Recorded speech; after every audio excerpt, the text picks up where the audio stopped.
সম্মানিত ভিউয়ার্স, আসসালামু আলাইকুম ওয়া রাহমাতুল্লাহি ওয়া বারাকাতুহু। আশা করি সবাই আল্লাহর অশেষ রহমতে ভালো আছেন, সুস্থ আছেন। এই চ্যানেলে আর একটি নতুন গুরুত্বপূর্ণ ভিডিওতে আপনাদের সবাইকে স্বাগতম। আজকে আলোচনা করব পঞ্চম গণবিজ্ঞপ্তির চূড়ান্ত সুপারিশের দাবিতে এনটিআরসির সামনে প্রার্থীদের অবস্থান। বিস্তারিত থাকছে ভিডিওতে।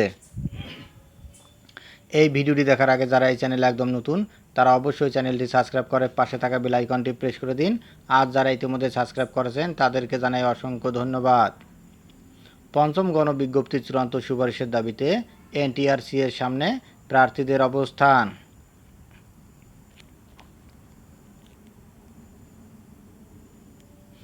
দ্রুত পঞ্চম গণবিজ্ঞপ্তির চূড়ান্ত সুপারিশের দাবিতে বেসরকারি শিক্ষক নিবন্ধন ও প্রত্যয়ন কর্তৃপক্ষের এনটিআরসিএ কার্যালয়ের সামনে মানববন্ধন কর্মসূচি পালন করেছেন প্রাথমিক সুপারিশপ্রাপ্ত শিক্ষকরা।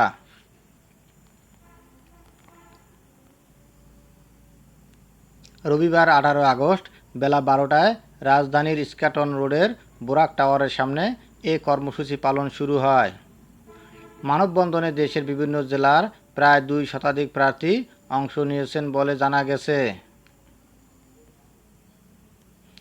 মানববন্ধনে অংশ নেওয়া চাকরি প্রার্থীরা বলেছেন, 2020 সালের 23 জানুয়ারি 17তম শিক্ষক নিবন্ধনের বিজ্ঞপ্তি প্রকাশ করা হয়।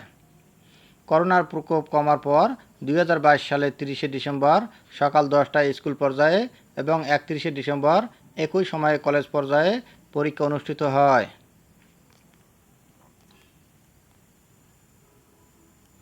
এরপর 2023 সালের 5 মে সকাল 9টা থেকে দুপুর 12টা পর্যন্ত স্কুল 2 ও স্কুল পর্যায়ের পরীক্ষা অনুষ্ঠিত হয়।